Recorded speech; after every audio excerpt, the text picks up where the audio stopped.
Hello, everybody. Thanks for joining me again. This is Trucker Money number 60.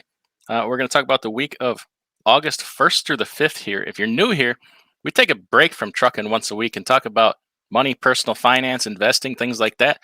It's my hobby. It interests me. You need a break from trucking. You need to build a future for yourself. So let's talk about it all here. This is not advice. This is just me sharing my personal journey in hopes to pique your interest, get you involved in building a future for you and maybe your kids, maybe your grandkids. Everybody on down the line could have a different kind of life if you start now. So, that being said, what we like to talk about is what I did this week with money moves, investing, any passive income or side income I came in, anything I did outside of trucking to improve my life, right? So this week we got some rent that came in from a residential rental property. Oh, and in case you didn't guess by now, this stack of gold sitting behind me. Yeah, this week we're going to talk about precious metals investing. I'm excited about it. This is one of my favorite things in the world, and it makes me happy. So that's pretty cool. And other than that, we have a passive income dividend portfolio that pays me every week of the year. This week we received payments from Verizon, General Mills, Campbell's, Bristol Myers Squibb, and Toronto Dominion, which is a Canadian bank. So that was a pretty darn good week when you just find out there's a recession, right? And then you get a bright spot in your life. Hey, that's pretty cool.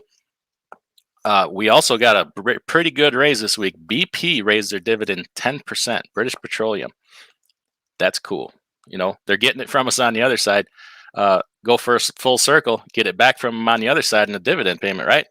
So we'll take that. And then the only thing I bought new in the portfolio this week is I picked up a little bit more Prudential. Great company, been around a long time, cash cow, insurance company, all kinds of different insurance products. So I love it. Want more of it. Now let's talk about, and then the only other thing I bought this week, bought me one of these, and I'll show you what that is in a minute. But let's talk about precious metals, buying precious metals and investing. So first of all, in case people want to know where I get my stuff, I get most of my stuff from a company called jmbullion.com. I do not have a deal with them. I don't endorse them. Just that's where I do. I love the company. I should endorse them. You know what? Go to JM Bullion. I don't get anything for it, but great company. And then in the past, I used to buy things right from the Treasury, but I don't like doing business that way. So we'll go right to JM Bullion. Starting off, if you're starting off, well, first, why do I invest in precious metals, or why do I buy them? First of all, it's just freaking cool, right? When you take a piece of gold and hold it in your hand, it's just it does something inside of you, like, oh, this is cool. This is gold. This is valuable. You just instinctively recognize that, and that's pretty cool. It kind of get a rush out of it. But second, I don't do it for, you've probably heard a lot of people do it for a doomsday type scenario. It's not why I do it. I do it, how do I want to say it? I guess I do it for its insurance. It's a store of value. It's a tangible asset, right? Like real estate. Precious metals are tangible. It's a store of value. It's a hedge against inflation. I see it as insurance on my money. So typically over history, precious metals track inflation. Now, there is times when it's manipulated, like, I don't know, right now, where prices in the past maybe 20 years, where prices of precious metals are artificially held down. But historically, over since the inception of man, precious metals have been a store of value. So when the dollar weakens, precious metals strengthen. Now, if you were to take, and to illustrate that, you gold bugs have probably heard this story a million times. If you take a gold $20 gold piece, right, in say 1900, that $20 gold piece would buy you the finest suit any tailor could make you, right? Today's day and age, that same $20 gold piece will still buy you a damn fine suit, right? A little better than off the shelf. You can spend a lot of money on it, so it's not going to buy you an Armani, but it'll buy you $2,000, $2,500 suit. You cannot say the same about a $20 bill in cash. A $20 bill today will not buy you, a few gallons of gas, much less a brand new suit.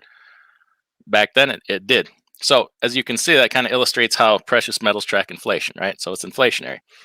And number two, it's just a guy needs tangible assets in your life. Everything can't be paper, right? Am I saying all precious metals? Absolutely not, because the return on them is marginal over time. They don't provide you any kind of income. Another feature I like this about precious metals is, the doomsdayers say, oh, in a societal collapse, people will trade in gold and silver. No, they won't.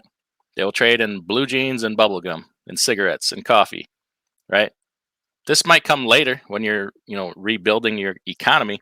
But what you can do is it gives you some versatility in your life if you have a currency crisis, right? So if I'm not happy with the way the US dollar is performing and I hold these metals, so say I have this American Eagle that I paid $30 for, just roughly, whatever.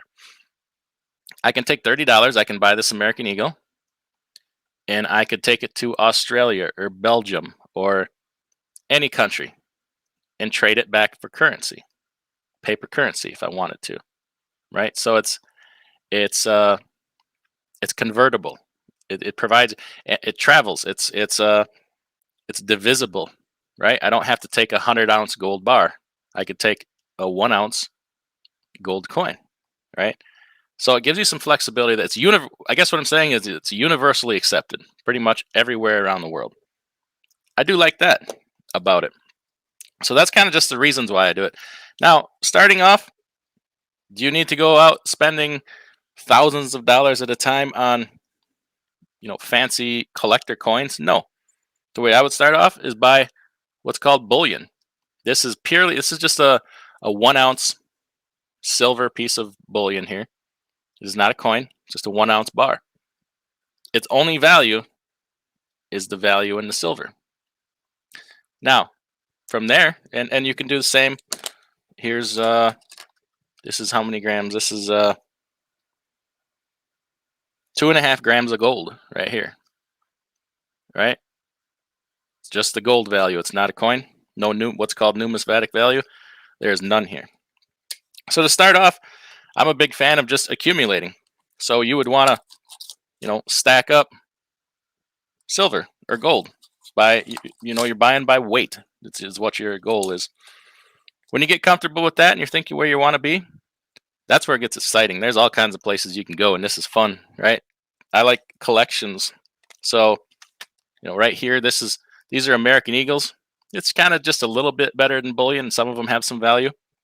And then you can step up. I mean, we got these. It's a walking liberty here. We got all kinds of fun stuff. Morgan dollars. I like coin sets. This is just a cool coins. I got a couple of these coin sets here. These are all the coins of all the European Union countries before they went to the euro dollar.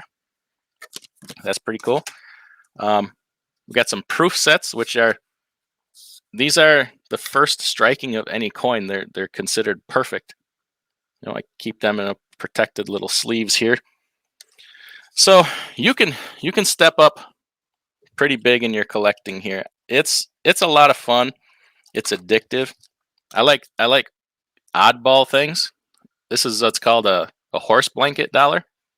It's a silver certificate, which dollars used to be back in the day, but this is a giant. If I put this next to a regular sized dollar bill, it would be probably twice as big. But this is what they used to use back in the day. And boy, there's just all kinds of places you can go here. You can also, let's see, I got one here somewhere. Copper. This is a copper coin. For some reason, I got into a phase a while back where I was buying these copper coins. They're essentially worth nothing. But what I would do is the young kids in the family, the really young ones, I would give them these for presents to kind of get them interested, and they loved them. They thought they really had something here, but it kind of got them interested in coins and stuff. So, kind of the poison pill, right? Worth nothing, but hey, there's not something else here with precious metals. If you don't have them in your hand, right? Here's that tube of 20 American Eagles I just bought. These are mine. They're in my hand. If you buy precious metals and you let somebody else store them, or one of these services where we'll store you can buy it, we'll store it for you, or if you're buying gold stocks or paper, it's ETFs of precious metals, you don't own it. In my mind, if you don't have it in your hand, you don't own it. So it's tangible, right? Now, what else we got? You can, I got a platinum coin here somewhere. I don't know. Anyway, it's fun. It's something you can get into with your kids. Is a hobby. This is something you can pass down to multiple generations, and it leads you to be well diversified. Got these Chinese pandas here. Those are pretty cool. But anyway, I like these things. Consider precious metals as a part, even if it's a small part, 1, 2, 3% of your financial future. Consider it an insurance policy on your money. You buy insurance on your car, you buy insurance on your house, on your truck, on your health. Have you ever considered that maybe you need to buy insurance on your money? Look at it that way. So anyway, I'm going to put my toys away here. Well, maybe I'll play with them a little bit here and put them away. But everybody have a great day, and we will see you next time.